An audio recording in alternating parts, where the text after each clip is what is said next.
안녕하세요. 잡시광입니다. 중국의 경기 침체가 길어지며 우려가 이어지는 가운데 최근 디플레이션이 악순환에 빠지고 있다는 지적이 나왔습니다. 블룸버그 통신은 중국 경제 전반의 물가를 측정하는 지표 중 하나인 GDP 디플레이터가 지난 2분기까지 5개 분기 연속 마이너스를 기록했으며 이는 1999년 이후 최장이라고 보도해 중국 경기 침체가 상당히 심각해지고 있음을 시사했습니다.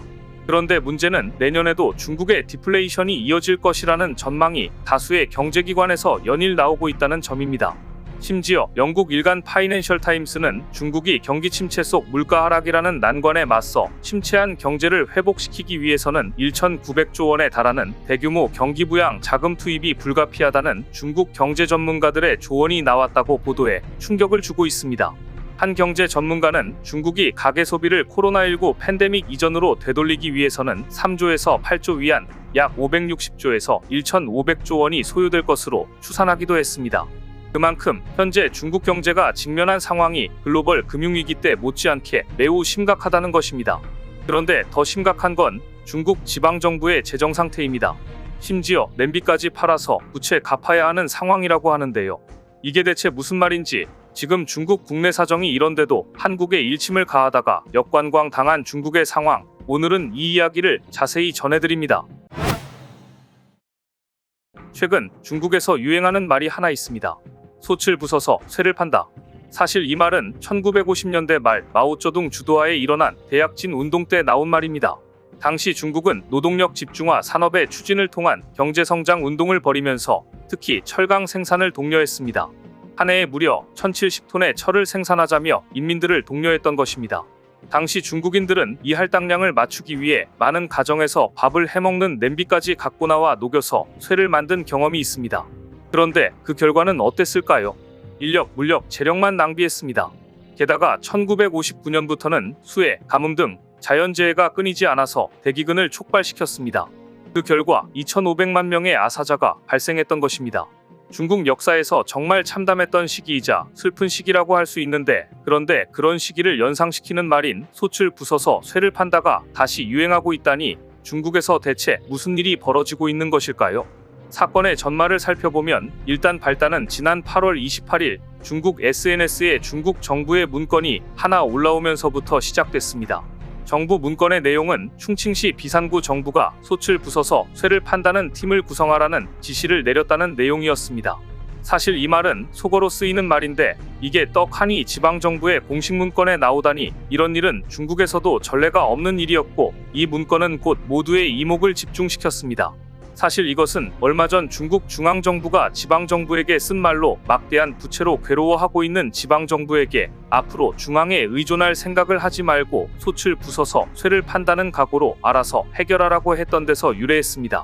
그때 중앙정부가 꼭 집어서 지방부채를 너희가 알아서 해결하라고 한 지역이 12개가 있었는데 동북 사성은 워낙 어려우니까 들어갔으려니 했지만 놀랍게도 충칭지칼시와 텐진지칼시 같은 대도시까지 들어있어서 지방정부의 재정 악화가 얼마나 만연해 있는가를 보여주었습니다.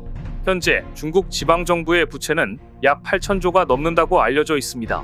알려진 것만 이렇지 더 있을 거라는 게 일반적인 생각입니다. 그런데 솥을 부숴서 쇠를 팔려고 해도 지금 중국 지방정부들은 솥 자체를 구할 수가 없습니다.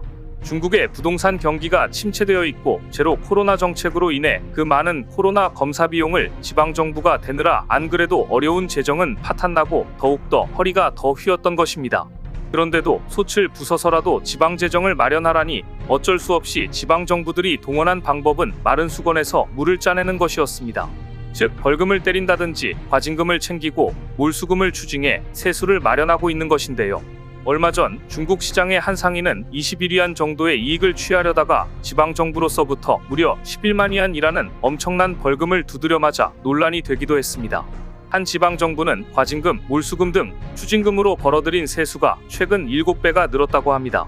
하지만 이렇게 세외 수입을 챙기다 보면 기업과 국민들에게 고통을 주고 결국 민심과 여론을 더 안 좋게 만들게 됩니다.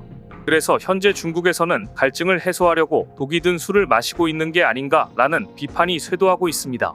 최근 미국의 한 언론은 중국이 개혁 개방 이후 최대의 위기에 직면했다고 보도했는데요. 이는 통계에서도 나타납니다. 중국의 지난 8월 청년 실업률은 또 최고치를 기록했습니다. 유리하게 통계 방식을 바꿨지만 청년 실업률은 내려갈 줄 모르고 있습니다. 중국의 8월 청년 실업률은 18.8%였습니다. 또한 중국 국가통계국이 발표한 대학생을 제외한 25에서 29세의 실업률은 한 달 전인 6.5%에서 6.9%로 상승했습니다. 30에서 59세 실업률은 3.9%로 전월과 차이가 없었습니다. 로이터 통신은 이러한 수치는 중국 당국이 새로운 통계 방식을 도입한 지난해 12월 이후 가장 높은 수치라고 꼬집었습니다. 청년 실업률이 이렇게 높은데 중국 당국은 최근 정년 연장 카드를 빼들었습니다. 젊은 사람들의 일자리를 창출해야 하는데 급격한 고령화로 연금 기금이 빠르게 고갈되자 진퇴양난에 빠진 중국 정부가 결국 정년 연장 카드를 빼든 것입니다. 청년 실업 노인 빈곤 기금 고갈이 얽힌 복잡한 삼각함수 시험지를 받아들고 중국 정부의 고심이 깊어지는 분위기인데요. 최근 중국 언론들의 보도에 의하면 야오닝성, 지린성, 헤이룽장성 등 이른바 동북 3성이 지난해 연금기금 부족으로 중앙정부로부터 약 34조 원의 이전 지급금을 받았다고 합니다. 그럼 동북 3성 연금은 왜 펑크가 난 것일까요? 동북 3성은 러시아와 북한, 몽골과 국경을 접한 대표적 인구 밀집 지역이었습니다. 그래서 노동력이 필수인 경중공업이 발달했는데요. 그런데 첨단 산업 비중이 높아지며 동부연안과 남부지역으로 산업 주축이 옮겨갔고 청년층은 일자리를 찾아 썰물처럼 빠져나갔습니다.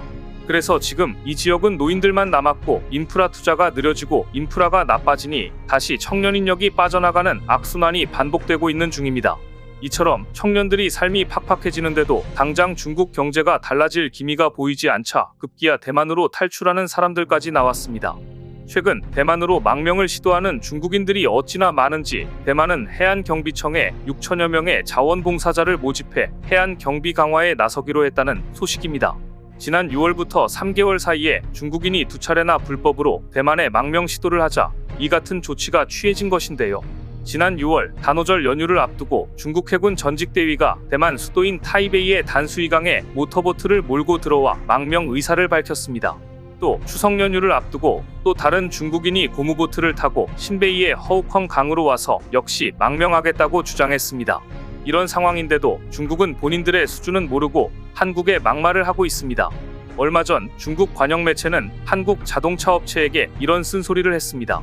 중국 관영 환구시보는 한국 정부의 통계를 인용해 지난 1에서 7월 중국산 전기차 수입액이 12억 9천만 달러로 13.5% 늘었고 이 중 중국 전기차 수입액이 8억 4,800만 달러에 달했다고 보도하면서 중국 최대 자동차 브랜드 비아디가 올 하반기 한국 시장에 진출할 예정이라 경쟁 압력이 거세질 것으로 한국 언론들이 전망하고 있다. 이와 반대로 한국 전기차의 중국 수출은 거의 없다.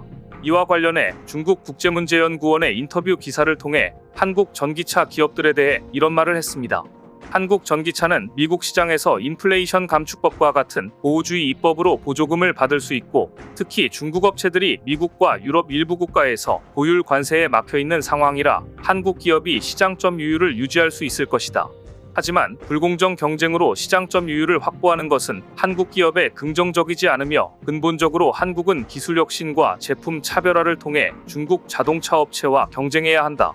하지만 속내를 들여다보면 중국이 주장하는 전기차 수출 실적 세계 1위, 점유율 세계 1위는 빚 좋은 개살구, 속빈 강정입니다. 한마디로 한국 전기차에 훈수를 둘 입장이 아닙니다. 최근 중국 경제매체 차이시는 올해 1에서 2월 중국 자동차 수출량이 작년 동기 대비 22.1% 증가한 83만 천대에 달하고 자동차 수출 금액은 12.6% 늘어난 157억 5천만 달러에 달한다고 흥분했습니다. 자동차는 최근 중국 수출의 주요 포인트입니다. 중국 자동차 수출은 2021년 200만 대, 2022년 300만 대를 돌파하더니 지난해에는 491만 대를 기록하며 일본을 제치고 전 세계 1위를 차지했습니다. 하지만 지난해 중국 자동차 수출 물량 중 무려 22%는 테슬라, 현대차 등 해외 브랜드의 중국 공장에서 생산된 것이었습니다. 테슬라, 현대, GM, 폭스바겐, 기아 등 18개 브랜드의 지난해 수출 물량은 91만 대에 달했습니다. 현대 기아차도 중국 공장에서 생산한 자동차 수출 물량이 2배로 늘었으며 일본과 독일 브랜드도 마찬가지였습니다. 그럼 왜 이렇게 해외 자동차 회사들이 중국에 공장을 만들고 중국에서 수출을 하느냐? 인건비가 비싼 유럽이나 한국에서 생산하는 것보다 중국에서 자동차를 제조 생산하면 원가가 낮아져 수출에 상당히 유리해지기 때문입니다. 더구나 중국이 훈수를 두려했던 한국은 이제 글로벌 자동차 시장에서 빅3를 굳혀가고 있습니다. 현대자동차그룹은 2년 연속 글로벌 완성차 3위에 올랐습니다. 현대차그룹은 지난해 전 세계에서 730만 4천 대를 팔아 도요타그룹, 폭스바겐그룹에 이어 글로벌 판매량 3위를 차지했고, 지난 2022년 처음으로 빅3가 된 이후 2년 연속 같은 순위를 지키며 빅3를 굳혀가고 있습니다. 더구나 현대차는 내년 말이면 세계 3대 자동차 시장인 유럽에서 자동차 생산 500만 대를 돌파할 것으로 전망됩니다. 이는 2008년 체코 공장이 가동을 시작한 뒤 17년 만의 기록입니다. 현대차 체코 공장은 글로벌 금융위기에도 가동률을 올려왔으며 유럽과 중남미 지역으로 수출을 통해 지속적으로 성장했습니다. 현대차 체코 공장은 현대차의 유럽 시장 공략 핵심 거점이자 해외 최대의 친환경차 생산기지 역할을 수행하고 있는데요. 현대차는 세계 3위 자리를 사수하기 위해 투싼 하이브리드를 필두로 2세대 일렉트릭과 현대차 아이오닉5에 이어 하반기 소형 SUV 캐스퍼 일렉트릭 등 신차를 지속적으로 투입해 글로벌 톱3 자동차 회사로서의 입지를 굳건히 할 계획입니다. 오늘 준비한 소식은 여기까지입니다. 댓글을 통한 여러분들의 많은 의견 기다리겠습니다. 시청해주셔서 감사합니다.